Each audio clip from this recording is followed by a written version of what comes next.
The next trend is the effective nuclear charge. Remember, this is that. The effective. Okay.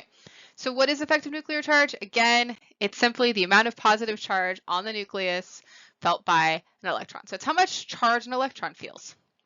All right, so when I've got my electrons between the nucleus and those outer electrons, they shield the outer electrons from feeling that full force of coming from that nucleus. And so our trend is that as we go across the periodic table, as we go across, our effective nuclear charge increases.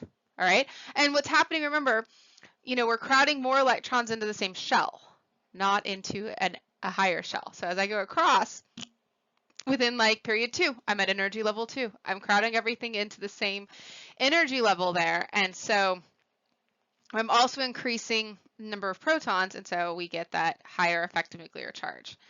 And so when I have my inner electrons, they have the ability to affect the energies of the outer shell electrons.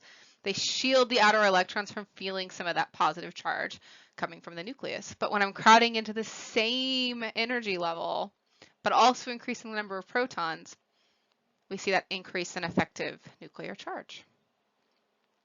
All right, when I look here, I've got the actual nuclear charge minus the charge screened by other electrons. Is very simplistic. And so, here with that shielding, I'd have that 3 minus 2. When I'm talking about this electron, that's where I get that +1. When it does the penetration, I'd have 3 minus 0. So it would feel that full +3 charge. Okay.